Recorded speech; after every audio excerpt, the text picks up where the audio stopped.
ठीक है, तो लास्ट टॉपिक हमने जो पढ़ा था वो था आपके पास जीरोस। और जीरोस में हम लोगों ने ये पढ़ लिया था एक्स की वो वैल्यू जिसे रखने पर वैल्यू ऑफ पोलिनोमियल किसके बराबर आ जाए, जीरो के, उसको जीरोस कहते हैं। फिर हमने चेक करने का भी देखा था कि वेरीफाई किस तरीके से उन्होंने किया था कि कुछ पोलिनोमियल लिखे हुए थे, उनके साइड में कुछ वैल्यूज लिखी हुई थी इंडिकेटेड अगेंस्ट देम, और बोला था check whether they are zeros of this polynomial, और उसमें कुछ वैल्यूज थी। अगर किसी बच्चे को कोई डाउट है तो बताइए। 2.2 एक्सरसाइज में मैंने 2.2 के क्वेश्चन नंबर 3 तक आपको करने के लिए दिया था। किसी को कोई डाउट है तो बताइए, कोई भी क्वेश्चन, कोई वेरीफाई अगर आप मेरे से करवाना चाहते हैं कि चेक करवा दो कैसे हुआ, नहीं है तो चलिए आगे बढ़ाते हैं। आपने कहा था 9 चैप्टर के 2 क्वेश्चन करवाओगे भाई अभी यही चलने का अभी पेपर है, यही बात है। मेरे 9th के सर्कल्स के, सर्कल के करवा देंगे, करवा देंगे। कल तो नहीं है ना आपका टेस्ट? कल ही पेपर में आया है। पेपर भैया सर्कल आ रहा है ना, लेकिन आप लोग 26 को है। आ रहा है ना, कब है? मई 26 को सरकार डाल लेंगे भाई, आसान है और क्या। अरे कोई काम से चढ़ाओ। नहीं नहीं नहीं नहीं, सर्कल आपका मतलब आपका टेस्ट परसों है, पेपर परसों है, तो 17 मतलब 19 और 20 को आपका ठीक है, कल कर लेंगे पूरा से। कल सर्कल खत्म कर कल सर्कल ही खत्म कर देंगे, कल सर्कल ही खत्म कर देंगे, सर्कल ही पढ़ाएंगे कल। ठीक है, कल सर्कल ही पढ़ाएंगे, थोड़ा सा गौर कर लीजिए बस। ओके, तो ठीक, प्लान करते हैं कुछ।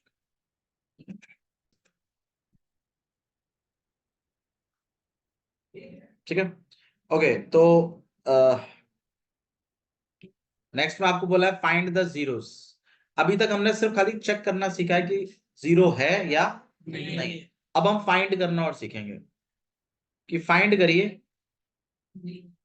Find the zeros, find the zeros of polynomial. मतलब क्या है इसका? आपको जीरोस फाइंड आउट करने हैं, जीरो चेक नहीं करने, फाइंड आउट करने हैं। फाइंड आउट करने। चेक करना तो बड़ा आसान है, उठा के पॉलिनोमियल में डाल के देख लो, जीरो आ गया तो जीरो है, वरना जीरो नहीं है। नहीं है। अच्छा, फाइंड कैसे करते हैं भाई? हमने 3 तरीके के पॉलिनोमियल पढ़े हुए हैं। सबसे पहला पॉलिनोमियल डिग्री के बेसिस पर बताइए आपने कौन सा पढ़ा है? Linear polynomial. दूसरा है क्वाड्रेटिक, क्यूबिक है ना, क्वाड्रेटिक। और तीसरा है क्यूबिक। आपको इन तीनों में क्या फाइंड आउट करने आने चाहिए? जीरो। ध्यान रखिएगा इस बात, तीनों में जीरो फाइंड आउट करना है, लीनियर में भी, क्वाड्रेटिक में भी और क्यूबिक में। ठीक है, अच्छा जी, मुझे एक बात बताइए, लीनियर में डिग्री कितनी होती है? 1। डिग्री 1 होती है, तो ध्यान रखिएगा number of zeros, number of zero slash solution भी लिख रहा हूं। जीरोस का मतलब ही होता है सॉल्यूशन। कितने होंगे? 1 ही होंगे। मतलब अगर लीनियर पॉलिनोमियल है तो ऐसी सिर्फ एक्स की एक ही वैल्यू होगी, जिसके लिए पॉलिनोमियल की वैल्यू कितनी हो जाएगी? 0।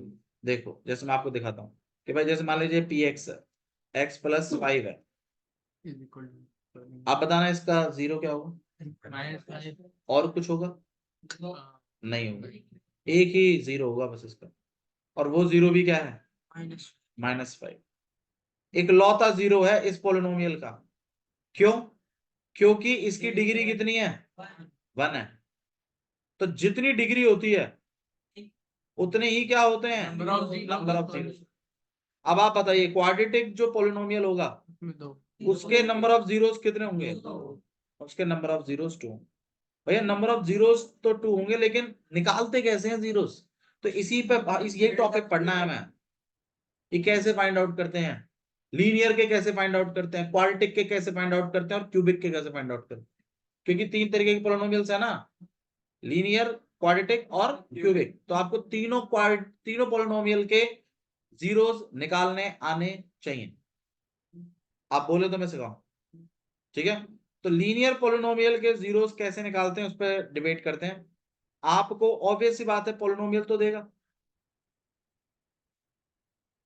आपको क्या करना है, लेट करना है अपने पी एक्स को किसके बराबर, 0 के बराबर ऐसे सेट कर देना।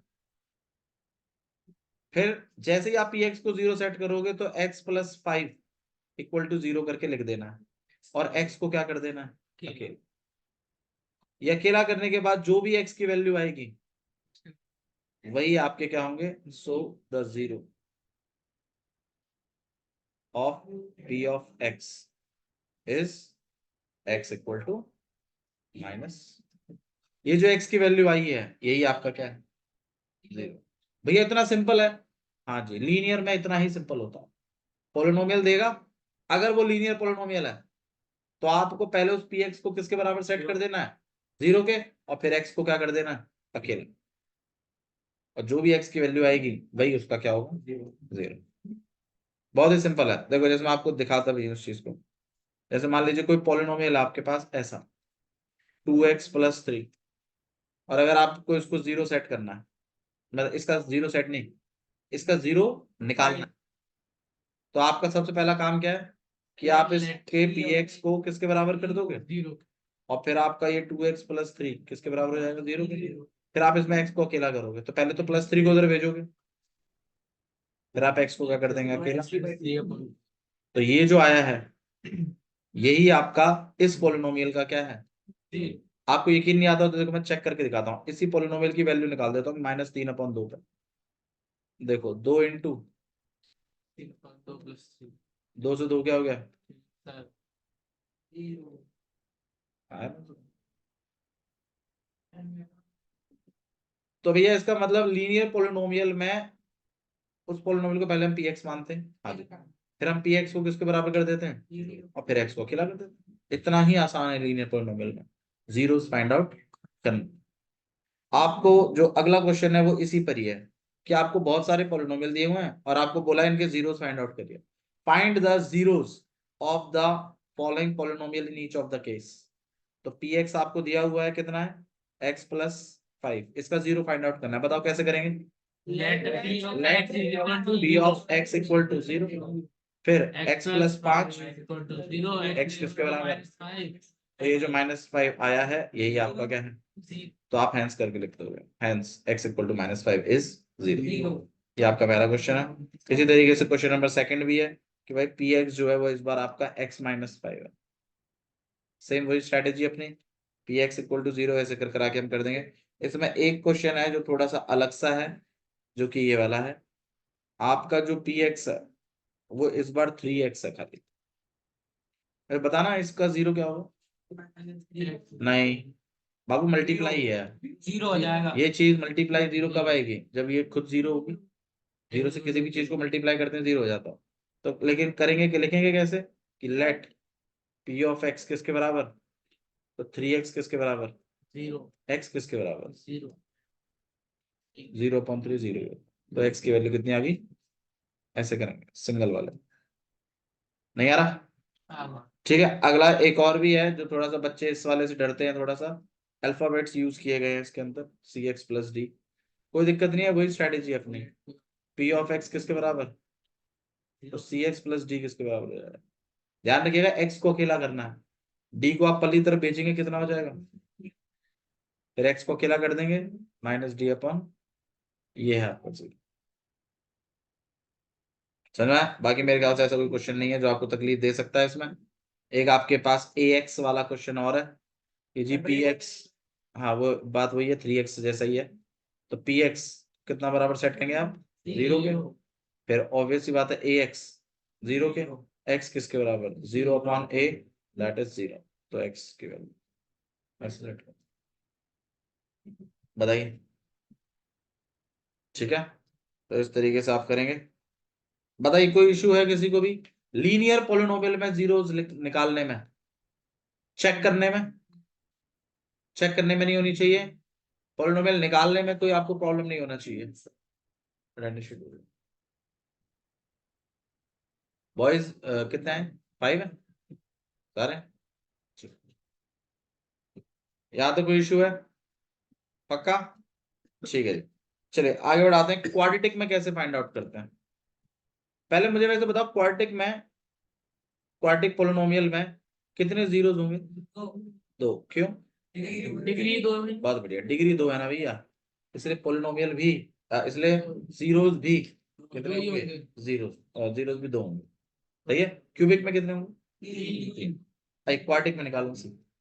ठीक है, क्योंकि आपकी जो अगली एक्सरसाइज है, एक्सरसाइज 2.3, वो इसी पे बेस्ड है कि जीरोस कैसे फाइंड आउट करते हैं। ठीक है, हालांकि उन्होंने फैक्टराइज वर्ड यूज किया हुआ है इसके लिए, बट चलिए कोई बात नहीं, फैक्टराइज भी हम लोग कर लेंगे। अब आप ये बताइए, आप में से कितनों को मिडिल टर्म स्प्लिटिंग नहीं आता? नहीं आता?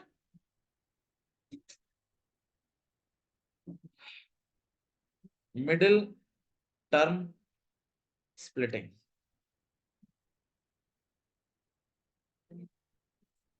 ठीक है, प्यार से उसको एमटीएस भी बोलते हैं, मिडिल टर्म स्प्लिटिंग। तो एक क्वाड्रिक पोलिनोमियल आएगा जैसे आपके पास कुछ इस तरीके का, 12x² माइनस 7x प्लस 1, ऐसा। ठीक है, अच्छा, क्वेश्चन में ये फॉर्मेट लिखा रहेगा फैक्टराइज, ऐसे करके आएगा 110%। बोलो ये भैया सिंगल टर्म का नहीं हो सकता? मतलब सिर्फ 12x² का। देखो मिडिल टर्म स्प्लिटिंग जो है ना, बेसिकली इसमें भी अलग अलग टाइप्स हैं। 3 तरीके की क्वाड्रिक इक्वेशन हो सकती है, एक जिसमें सिर्फ x² हो, एक जिसमें x² के साथ कांस्टेंट हो, और जिसमें एक x² के साथ x। अब तीनों केसों में थोड़ा सा अलग अलग सेटअप होता है जीरो निकालने का। ठीक है, अगर तीनों चीजें प्रेजेंट है, x² भी है, x भी है और कांस्टेंट भी है, तो मिडिल टर्म स्प्लिटिंग यूज करते हैं।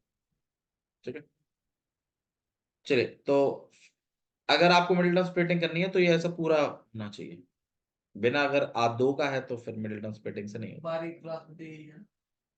आपके लेवल पे हम देख लेंगे कौन कौन से किस किस तरीके के क्वेश्चंस बनते हैं। मेरे ख्याल से मिडिल टर्म स्प्लिटिंग ही सिखाया उन्होंने वैसे आपको। ठीक है, आपके लेवल पे जो एक 2.4 एक्सरसाइज और है आपकी, ठीक है, जो कराने के लिए थोड़ी इंपॉर्टेंट।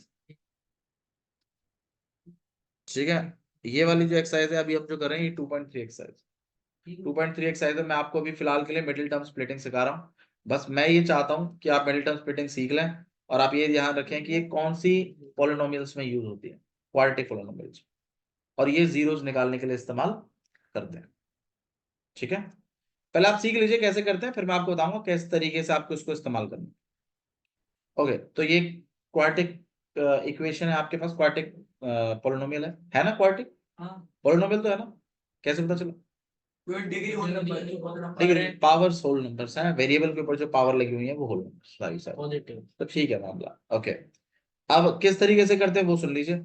आप मेथड का नाम ही है मिडिल टर्म स्प्लिटिंग, बीच वाली टर्म का स्प्लिट करना है। स्प्लिट मतलब 2 भागों में बांटना है, बीच वाली टर्म 2 भागों में बटेगी। अब वो 2 भाग जो है मैं वो यहां लिखूंगा ऐसे करके, जिसमें एक बड़ा वाला नंबर होगा, एक छोटा होगा, लार्ज एंड स्मॉल। ठीक है, अच्छा, जो ये अब ये सिंबल ऑलरेडी किसका सेट है? अब मैंने आपको पहले ही बताया था, अक्सर जो बड़े वाले का सिंबल होता है वो बीच में आता है ना? ये बात मैं ऑलरेडी बता चुका हूं। तो अब अगर उल्टा आप इस चीज को लेकर चलिए, अगर यहाँ ऑलरेडी माइनस सेट है, तो इसका मतलब बड़े वाले के आगे क्या सिंबल रहा होगा? ये बात तो कंफर्म है, तभी तो आज बीच में माइनस है। अगर बीच में प्लस होता तो बड़े वाले के आगे आपको डायरेक्टली किसका सिंबल लगा देना? प्लस। मतलब बीच में जो सिंबल है ना, वो सिंबल आगे वाले बड़े वाले का। कोई डाउट है तो बताइए, पक्का? ठीक है,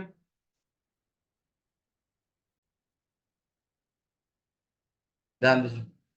तो 2x² माइनस 7x प्लस 1, तो आपके पास 2 नंबर है, एक बड़ा वाला है और एक लार्ज है। एक जो बड़ा वाला नंबर है उसके आगे किसका साइन आएगा? क्यों आया? क्योंकि बीच में जो साइन लगा हुआ है वही साइन यहाँ चलो। किसी को इशू है इसमें तो अभी बताइए मेरे। नहीं। पक्का? भाई अगर कल को यहाँ प्लस का होता तो क्या आप यहाँ भी प्लस का लगा देते? बिल्कुल लगा देते प्लस। ठीक है, हाँ जी, पूछ पूछ पूछ पूछ। तू पहली बार सीख रहा है इसलिए बोल रहा हूँ, पूछ। ठीक है यहाँ तक? अच्छा जी, भैया दूसरे वाले का क्या सिंबल आएगा उसके बारे में आपने कुछ बताया नहीं। बड़े वाले का तो चलो बता दिया, बीच से उठाते हैं। ये दूसरे वाले का सिंबल क्या है? भाई दूसरे वाले का सिंबल सेट करने के लिए आपको पहले वाले का सिंबल और लास्ट वाले का सिंबल गौर करना है। माइनस सुन लीजिए मेरी बात जो मैं कह रहा हूं, आपको पहले वाले का सिंबल और लास्ट वाले का सिंबल गौर करना है, क्योंकि अगर वो दोनों पैटर्न सेम है तो इधर भी दोनों पैटर्न कैसे चलेंगे, सेम चलेंगे। मतलब अगर उधर दोनों प्लस प्लस के हैं तो सेम पैटर्न चल रहा है ना, तो इधर भी दोनों पैटर्न कैसे आएंगे, सेम आएंगे। मतलब फर्स्ट वाला और लास्ट वाले का पैटर्न चेक करना है, साइन चेक नहीं करने, पैटर्न चेक करना। दोनों प्लस के है ना, दोनों सेम है ना, तो इधर भी दोनों कैसे आएंगे, सेम। अगर एक ऑलरेडी माइनस का है तो दूसरा वाला भी किसका होगा। अच्छा, अगर भैया मान लीजिए जैसे यहां माइनस का होता एक, तो एक माइनस का है एक किसका है, प्लस का है, तो पैटर्न डिफरेंट है ना, तो इधर भी पैटर्न कैसा चलेगा फिर, डिफरेंट। एक माइनस का है तो दूसरा किसका चलेगा, कुछ ऐसा। मतलब मैं ये नहीं कह रहा कि वही सिंबल आएगा, पर वैसा ही पैटर्न चलेगा। सेम पैटर्न है तो सेम चलेगा, डिफरेंट पैटर्न है तो डिफरेंट चलेगा। अब आप बताइए यहां पर पैटर्न कैसा है, सेम।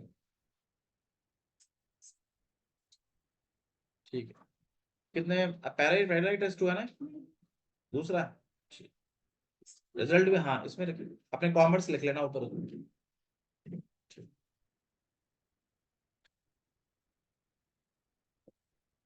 बाबू लाइट ऑन कर देना उधर का खुश। ओके, तो बड़ा वाला जो सिंबल है वो माइनस का है, रीजन क्या है, क्योंकि बीच में सिंबल माइनस। ठीक है, और पहला वाला और लास्ट वाला सिंबल जो है वो सेम है, सेम पैटर्न के हैं, तो इधर भी कैसे चलेंगे। अब आप बताइए यहाँ ऑलरेडी किसका चल रहा है, माइनस, तो यहाँ पर भी किसका चलेगा, माइनस। ये माइनस का प्लस कैसा करना, नहीं क्वेश्चन प्लस का ही था, मैंने चेंज किया था थोड़ा समझाने के लिए बस। बोल दीजिए पक्का। एक और हम ऐसी एक एग्जांपल लेके देख रहे हैं, जैसे मान लीजिए 5x² है माइनस का, प्लस 3x है माइनस 2 है। मैं 2 नंबर लूंगा, सही है। बड़ा वाला किसका आएगा, माइनस। गलत। ओ ये माइनस प्लस आ जाए, अरे माइनस माइनस प्लस की बात नहीं, बीच वाले नंबर को देख ले, बीच वाला किसका है, प्लस। तो यहाँ किसका आएगा, प्लस।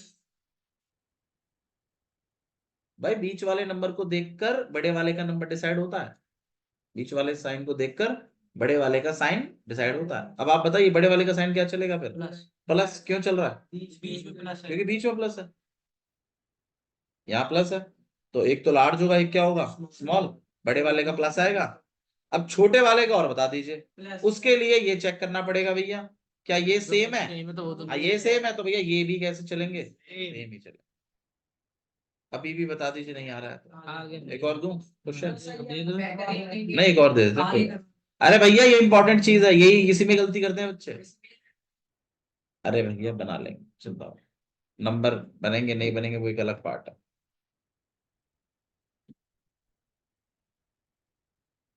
चलिए एक और बता दीजिए। हाँ चिंता मत करो। हाँ भाई बड़ा वाला किसका है, माइनस का, माइनस का। छोटा वाला किसका रहेगा, माइनस का। माइनस का। आ गया होगा मेरे ख्याल से। हाँ ठीक है, तो अगर आपको ये चीज आ गई तो लगभग 40% हो गया। ठीक है, चलो बाकी 60 रहेगा, ये निपटाते हैं उसको। अब मल्टीप्लाई करके वो आना चाहिए जो फर्स्ट वाला और लास्ट वाले को मल्टीप्लाई करके आए। तो मल्टीप्लाई करके आना चाहिए 12। साइनों को छोड़ दीजिए, साइन में सेट कर चुका हूं। तो मल्टीप्लाई करके वो आना चाहिए जो फर्स्ट वाले और लास्ट वाले को मल्टीप्लाई करके आता है। और माइनस माइनस इनको भी मल्टीप्लाई कर दीजिए, minus minus plus. Plus, plus करके वो आना चाहिए जो बीच में लिखा है। साइनों को छोड़ दीजिए, एक बार तो मल्टीप्लाई नॉर्मल है और एक बार वो साइन जो आपने नए बनाए हैं ना उनका मल्टीप्लाई है। साइन मल्टीप्लाई करके वो आना चाहिए जो इसको और इसको मल्टीप्लाई करके आता है तो 12, और फिर साइनों को मल्टीप्लाई किया मैंने, माइनस माइनस प्लस करके वो आना चाहिए जो बीच में लिखा है। अब आप बता दीजिए मल्टीप्लाई करके 12 और प्लस करके 7 कोई नंबर है ऐसे, तो बड़ा वाला 4 का होगा, छोटा वाला 3। नहीं है, एक और बार करेंगे चिंता मत करिए। ठीक है, हाँ 80%, बस 20% और बच रहा बस खाली खेल। अगर आपने नंबर ढूंढ लिया ना तो आपने बहुत बड़ा काम कर दिया इसका, सही में। नंबर में कंफ्यूजन, नंबर में कंफ्यूजन है और यहाँ साइनों में कंफ्यूजन होती है, यही दो गलतियां जो हो सकती हैं। बाकी आइए आपको सिर्फ इन नंबरों को उठा के यहाँ लिख देना है 7x की जगह। तो आइए, क्योंकि मिडिल टर्म का क्या कर रहे हैं, स्प्लिट, तो स्प्लिट के नंबर भी मिल गया, तो आपको बहुत बढ़िया काम किया आपने। तो यहाँ पे 12x² माइनस 7x की जगह आप क्या लिखेंगे, -4x माइनस 3 दोनों के पीछे x चिपका देना कि आप 7x की जगह लिख रहे हैं और प्लस का ऐसे लिख दो। अब 3 की जगह 4 बन चुके हैं, 4 में ये और ये पिक करना है आपको, दो दो करके। अब पहले दो में से कॉमन निकालिए, क्या निकाल सकते हैं, 4 और x, अंदर क्या बचेगा 3x और माइनस का 1। ध्यान रखिएगा ये चीज 10th क्लास में भी है, तो बाबू यहाँ कुछ भी नहीं बचा है, तो 1 तो बचा ही है और माइनस भी है। इन दोनों में जब मैंने कॉमन खींचा तो 4x मुझे कॉमन दिखाई दिया, 4x जब मैंने खींचा तो इधर तो 3x बच गया और इधर कुछ भी ना बचा, क्योंकि 4x पूरा ही चला गया, पूरा चला गया, फिर भी 1 तो है, तो 1 भी बच गया, माइनस भी बच गया। 3x लिख सकते हैं इसको, इसको जो नीचे 3x नहीं नहीं नहीं, 1 तो आपको लिखना। अब जब मैं इधर आया कॉमन निकालने के लिए, तो मुझे इसमें और इसमें कुछ भी कॉमन नहीं दिखाई दिया, 1 निकाल दिया। तो अगर स्टार्टिंग वाले नंबर के आगे माइनस है तो आपको -1 कॉमन निकालना, मतलब कुछ भी कॉमन नहीं है तो 1 कॉमन निकालना ही पड़ेगा, 1 से कोई प्रभाव नहीं पड़ेगा, डोंट वरी। लेकिन आपने -1, क्योंकि अब स्टार्टिंग वाले नंबर के आगे माइनस भी था, तो आपने -1 को भी क्या निकाल दिया, कॉमन। माइनस कॉमन निकालने का मतलब है साइन बदल जाएंगे, तो ये माइनस का था, ये किसका बन जाएगा, तो ये 3x हो जाएगा, और जो प्लस का था वो किसका हो जाएगा, ठीक है। अब आप मुझे बताइए इसमें और इसमें क्या चीज कॉमन है, 3x माइनस 1, तो एक तो ब्रैकेट में आएगा 3x माइनस 1, आपने कॉमन खींच दिया। अब बताओ अंदर क्या बचा, 4x माइनस तो एक तो 4x बच गया यहाँ से, और एक यहाँ से क्या बचा, तो आपके पास बचेगा 4x, तो ऐसे डबल ब्रैकेट में आना चाहिए,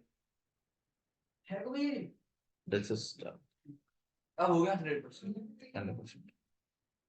भैया यहाँ तक तो आगे, बट आपने जीरोस तो बताए नहीं।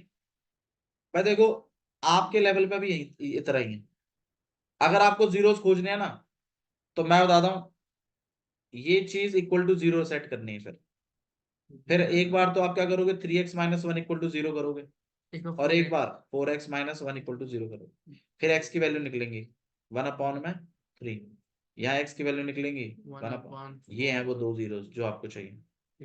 इन पॉइंटों पर ये क्वाड्रेटिक पोलिनोमियल 0 देगा पक्का, आप चाहो तो उठा के इसमें डाल के देंगे, दोनों पे दोनों आ जाएगा भाई, दो थे ना, क्वाड्रेटिक था। देखो मैं वैल्यू डाल के भी दिखाता हूँ आपको, p ऑफ 1/3, 12 इंटू में 1/3 का स्क्वायर, जैसा वो कह रहा है, -7 इंटू और प्लस का, अब यहाँ 12, 1/3 का स्क्वायर मतलब 1/9, माइनस, यहाँ पे आप चाहो तो 3 से कट कर सकते हो, यहाँ पर 4, कितना आ जाएगा 4/3 माइनस और प्लस का, अब आप क्या करेंगे एलसीएम, माइनस कितना आ जाएगा आपके पास, +3 क्यों कर दी भैया, इसके नीचे कुछ नहीं है तो बना ना, अच्छा 1 और 3 का एलसीएम 3 से मल्टीप्लाई किया 3, तो यहाँ पे 7 - 7,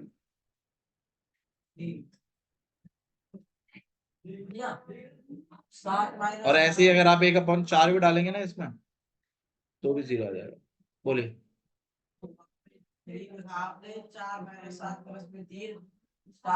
कैसे सॉल्व करना है बताओ, एलसीएम ले लूं पहले वाले का, हाँ भाई कितना हो जाएगा,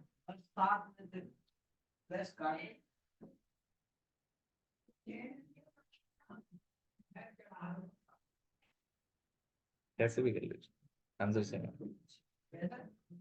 आंसर सेम है, 3 से 3 कट कर दिया आपने, -1 +1 0, आप सिर्फ भैया 0 आ रहा है, 0/3 आ रहा है, 0/3 को 0 तो कहते हैं,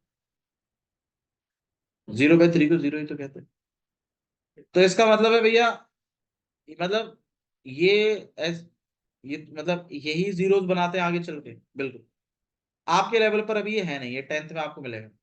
वो बोलेगा find the zeros of this polynomial, तब आपको यही काम करना है। फिर आपको इक्वल टू जीरो भी सेट करना है और फिर आपको सॉल्व करना है। लेकिन आपके 9th क्लास में सिर्फ फैक्टर बोला है, यहां तक ही जाएगा उसके। नहीं, एक और क्वेश्चन हम और करेंगे, ठीक है, उसके बाद आप, क्योंकि अभी आपने बस जस्ट अभी सीखा है, कितना आपके पास है, आपको चीज समझ में आई है, उस चीज पर थोड़ा सा और गौर करेंगे। मिडिल टर्म स्प्लिटिंग अगर आप सीख गए तो यकीन मानिए काफी आसान हो जाएगा मेरे लिए सेकंड चैप्टर कराना। ठीक है, 2.3 का एक और क्वेश्चन देखिए, आइए करते हैं। 3x² माइनस एक्स माइनस 4, क्या ये क्वाड्रेटिक पोलिनोमियल है? है। तो भाई इसके कितने जीरोस होंगे? 2 जीरोस। तो आपको सबसे पहले इसको p ऑफ x बना देना, फिर आप इसका मिडिल टर्म स्प्लिटिंग के लिए 2 नंबर ऐसे, एक लार्ज और एक स्मॉल, तो एक लार्ज और एक स्मॉल। अब माइनस लार्ज वाला किसका चलेगा? Minus minus. वो भी माइनस गलत। इसका चलेगा क्यों भैया डिफरेंट साइन डिफरेंट साइन है तो इधर भी डिफरेंट साइन चलेंगे ना, देख ही नहीं रहा तू। इधर साइन किसका है? प्लस इधर साइन किसका है? माइनस साइन सेम है डिफरेंट है, अलग। तो इधर भी कैसे चलेंगे? अगर यहाँ की अलग है तो वहां की अलग। हाँ यही तो मैं तब से क्या कर रहा हूँ। या अगर यहाँ डिफरेंट है तो उधर भी डिफरेंट है, उधर अगर सेम है तो उधर भी सेम। यार मैं 3 सवाल कर पाया था, एनीवे कुछ और लगा था। अब समझ में आया?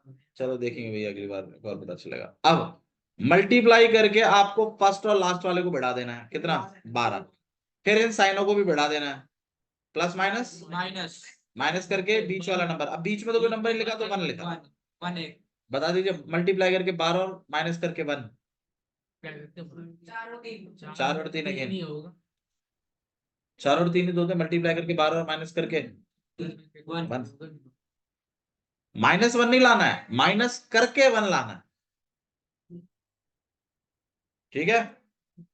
तो नंबर बनेगा आपके पास 3x² minus 4x plus 3x minus. फिर आप क्या करेंगे, आगे के दो में से कॉमन निकालेंगे। बताओ भाई कुछ कॉमन? x अंदर क्या रह गया? अब इधर क्या कॉमन है? कुछ है कॉमन? कुछ भी नहीं है, तो आप 1 कॉमन तो निकालना है। अच्छा, एक चीज और भी गौर करने वाली है, ब्रैकेट के अंदर वाले सेम आते हैं हमेशा। अगर आंसर सेम नहीं आ रहे हैं ब्रैकेट के अंदर तो कुछ गड़बड़ है, कुछ गड़बड़ है दया, हर बार। अच्छा जी, अब इन दोनों में से कॉमन निकालिए, कितना अंदर क्या रह जाएगा? कतई पार्टिसिपेट नहीं कर ये काहे का प्लस प्लस होना, ठीक है। तो ये आप इसको कहते हैं, ये मिडिल टर्म स्प्लिटिंग मेथड किया है आपने। Middle term splitting method zeros निकालने के काम आता है, प्लस फैक्टराइज करने के भी काम आता है। फैक्टराइज करना भैया ये समझ में नहीं आ रहा, फैक्टराइज क्या होता है अभी बता देंगे, फैक्टराइज क्या होता है। अभी फिलहाल के लिए आप हजम कर लीजिए, फैक्टराइज कर रहे हैं, ठीक है। क्लियर है, यहां तक समझ में आया सबको? ठीक, एक और कर रहे हैं मिडिल टर्म स्प्लिटिंग, प्लीज इस बार फाइनल है, सीख लीजिएगा, ठीक है, क्योंकि इसके बाद ये चीज रिपीट नहीं हो पाएगी, then you have to watch the video again. अच्छा जी, नेक्स्ट है आपके पास 2x² plus 7x plus 3। I hope, अच्छा यार दूसरा वाला करता हूँ। नहीं यार, सब प्लस में है ना, ये बड़ा इजीली बता देंगे। प्लस प्लस हो जाएगा वहां। इसको देख लेते हैं। हाँ भाई, 2 नंबर्स हैं, बड़ा वाला किसका है? प्लस में आएगा, अब वो आ जाएगा माइनस में। बहुत बढ़िया, सेम पैटर्न फॉलो करना है। चाहे साइन अगर सेम है तो सेम चला दीजिए, साइन अगर डिफरेंट है तो डिफरेंट चला, ठीक है। बहुत आसान है। ओके, ठीक है। फिर मल्टीप्लाई करके आना चाहिए 36 और प्लस माइनस माइनस करके आना चाहिए।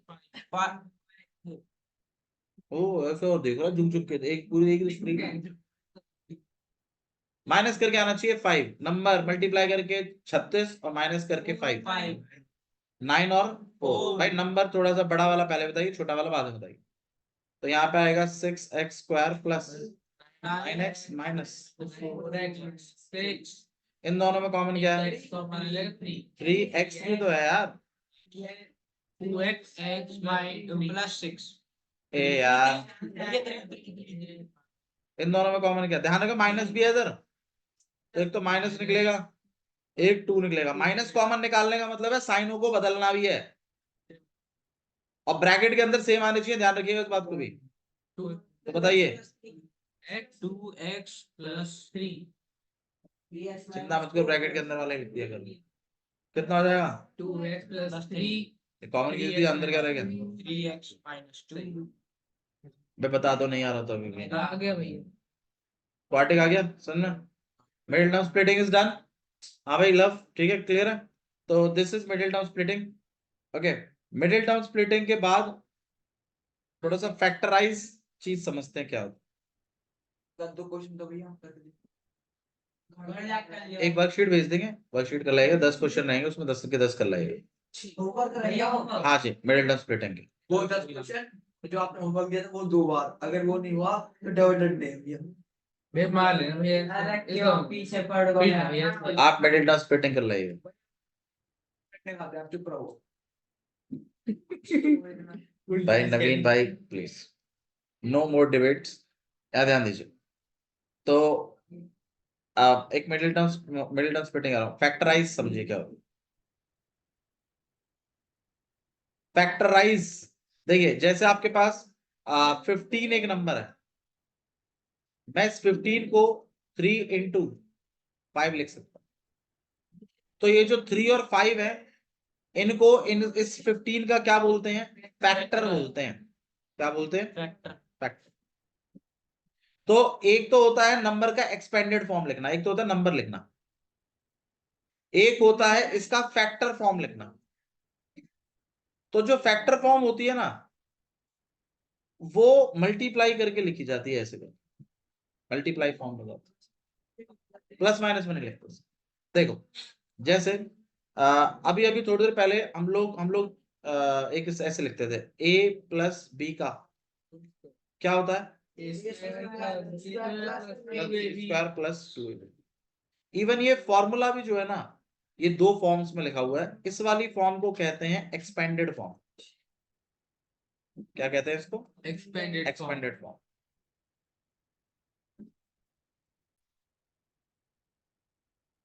इस वाली फॉर्म को क्या कहते हैं हम? Expanded form. इस वाली फॉर्म को हम कहते हैं फैक्टर फॉर्म। नहीं नहीं समझ, अरे नहीं समझ लो यार प्लीज, क्योंकि ना ये आपका 2.4 में बहुत मदद करेगी, ये चीज बहुत मदद करेगी। बहुत सारे बच्चों को नहीं पता होता है फैक्टराइज मतलब क्या, फैक्टर फॉर्म क्या, नहीं पता होता, तो प्लीज थोड़ा समझ लीजिए। एक होता है एक्सपेंडेड फॉर्म, एक होता है फैक्टर फॉर्म। एक्सपेंडेड फॉर्म जो है, बोलो। और उसमें 15 है, ये तो आपने नंबर बताया। फिर ये वाले ये नहीं हो सकता फैक्टर फॉर्म, ए स्क्वायर प्लस बी स्क्वायर वाला? ये वाला ये चीज नहीं, अभी बता तो रहा हूँ, चीजों को सुन दो। अब फैक्टर फॉर्म और एक्सपेंडेड फॉर्म की पहचान क्या है वो सुनो। एक्सपेंडेड फॉर्म जो होती है ना, वो प्लस के केस में या ऐसे मतलब उसमें ब्रैकेट्स का इस्तेमाल नहीं होता, खुली लिखी रहेगी, प्लस में लिखी रहेगी, प्लस माइनस में। फैक्टर फॉर्म जो होती है ना, वो जानबूझ के इस फॉर्मेट से लिखी रहती है कि उसमें मल्टीप्लाई आता है चीजों के बीच। मुझे एक बात दो, ए प्लस बी का होल स्क्वायर का मतलब क्या है? ए प्लस बी का ए प्लस बी के साथ मल्टीप्लाई। अब आप बताइए, ये फैक्टर फॉर्म होनी चाहिए कि ये फैक्टर फॉर्म होनी चाहिए? यही वाली होनी चाहिए, क्योंकि इसमें आपके दो फैक्टर्स हैं जो मल्टीप्लाई हो रहे हैं। तो मैं भी तो यही कह रहा था, एक 15 लिखा हुआ है, एक 3 इंटू 5 लिखा हुआ है, तो फैक्टर इसमें दिख रहे हैं ना, तो ये फॉर्म क्या है? Factor form. मतलब मल्टीप्लाई तो इसमें ही हो रहा है ना, फैक्टर्स के बीच में। 15 को तो तुम एक तरीके से 9 प्लस 6 भी लिख सकते हो, तो ये 9 प्लस 6 थोड़ी फैक्टर फॉर्म है। फैक्टर फॉर्म तो ऐसी होती है, मल्टीप्लाई करके लिखी रहती है, और उसमें दो फैक्टर्स भी या तीन फैक्टर्स भी क्या होते हैं? मल्टीप्लाई होते हैं।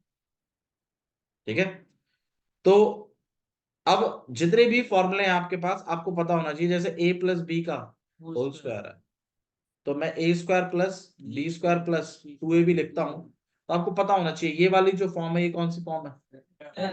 ये वाली जो फॉर्म है ये कौन सी है? एक्सपेंडेड। समझ में आया? इसी तरीके से a माइनस बी का whole square, A square plus B square A square plus B square minus, अब आप बताइए इसमें से फैक्टर फॉर्म कौन सी, एक्सपेंडेड फॉर्म कौन सी? ब्रैकेट वाली आपकी फैक्टर फॉर्म जो लिखी है वो खोल के लिखी है वो एक्सपेंडेड। तो जब कभी भी आपको बोलेगा एक्सपेंड दिस, तो आपको एक्सपेंडेड फॉर्म में ले जाना। जब बोलेगा क्वेश्चन में फैक्टराइज दिस, तो ऐसी ब्रैकेट वाली फॉर्म में लेके आना। अब मुझे एक बात बताइए, मिडिल टर्म स्प्लिटिंग आप ऐसा ही तो करते थे, x square plus 3x plus let it be 2 ऐसे करके, फिर आप इसी चीज को ऐसे लिखवा देते थे, याद है? अब ये भी किया है। अब आप बताइए ये जो फॉर्म लिखी हुई है और ये जो लिखा हुआ है ये फैक्टराइज, तो इसका मतलब क्वाड्रेटिक इक्वेशन को अगर क्वेश्चन को बोला गया है फैक्टराइज कर दीजिए, क्या कर दीजिए? फैक्टराइज। तो अब आप बताइए मिडिल टर्म स्प्लिटिंग के थ्रू भी तो इस काम को किया जा सकता है। तो यही आपको 2.3 एक्सरसाइज में बोला भी है, 2.3 में बोला है खाली एक पॉलिनोमियल दे देगा और आपको बोलेगा इसको फैक्टराइज कर दो, क्वाड्रेटिक होगा वो। तो क्वाड्रेटिक को अगर फैक्टराइज करना है तो एमटीएस का यूज भी किया जा सकता है। मैं बस ये बता रहा हूँ। टर्मिनेटिंग इसी में आएगा। टर्मिनेटिंग अलग चीज है, टर्मिनेटिंग नॉन टर्मिनेटिंग तो डेसिमल्स, ये सेकंड चैप्टर चल रहा है आपका। तो मिडिल टर्म स्प्लिटिंग के थ्रू भी फैक्टराइज आप कर सकते हैं किसको? क्वाड्रेटिक पॉलिनोमियल्स के। अच्छा जी, तीसरा एक और फॉर्मेट भी होता है ए प्लस बी का होल क्यूब। होल क्यूब भाई इन फॉर्मूलों को अगर आप याद कर लेंगे तो यकीन मानिए 2.4 एक्सरसाइज आपके लिए आसान होगी। बताइए फॉर्मूला क्या है? A cube plus B plus 2ab 3a plus 3ab। देखो मैं आपको इसका एक जनरल रूल बता देता हूँ। वैसे जो फॉर्मेट है वो एक्चुअली में ये नहीं है, फॉर्मेट कुछ ऐसा है, A cube plus 3a square B plus 3a B square और प्लस बी क्यूब, ये है एक्चुअली फॉर्मेट। बहुत बच्चे ऐसे याद कर लेते हैं, वो ठीक है, बट फॉर्मेट ये है। अगर आप मेरे से पूछो फॉर्मेट भी फिर उसको भी चेंज है। इसका भी फॉर्मेट में 2ab बीच में आता है, बी स्क्वायर लास्ट में आता है, बिल्कुल सही कह रहे हो।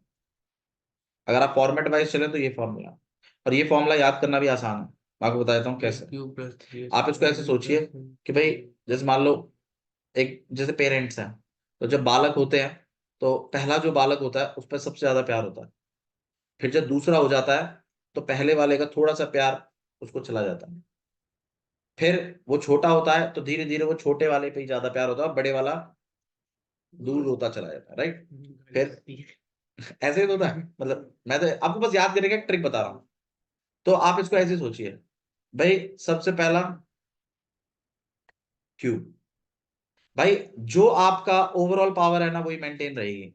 आप इस टेक्निक से याद करोगे ना, कभी गलत नहीं करोगे, और इनकेस आप भूल भी जाते हो तो आप बैकअप बना सकते हो। पूरी पावर कितनी है? 3। फिर ए का स्क्वायर हो गया और दूसरे ने जन्म ले लिया, प्यार बढ़ गया, लेकिन ओवरऑल प्यार आज भी 3 ही है, देख लो। एक पे 2 है, दूसरे पे कितना है? 1 है। फिर अगले उसमें क्या हुआ? ए और छोटे वाले को ज्यादा प्यार किया, और फिर लास्ट में क्या हुआ? बेचारा ए भगी गया और सारा ठीक है, ठीक है। तो बाकी इनमें 3 तो आएगा ही आएगा। तो थोड़ा सा ये बस एक काइंड ऑफ तरीका है याद रखने का। और इसी तरीके से a माइनस बी का होल क्यूब। अब जब माइनस आ जाता है बीच में तो अल्टरनेट में माइनस चलता है। शुरुआत जिंदगी की हमेशा पॉजिटिविटी से ही हुई है तो पॉजिटिव है, दूसरा वाला नेगेटिव है, तीसरा वाला फिर पॉजिटिव है, और चौथा वाला फिर नेगेटिव है। तो a माइनस बी का होल क्यूब होता है a cube minus 3a square B plus 3ab square minus B cube. आपके पास दूसरा भी तरीका है याद करने का, बट ये वाला ऐसे याद करें तो थोड़ा सा इजी भी पड़ेगा आपको और आप गलत नहीं कर इसलिए बताया गया। चलिए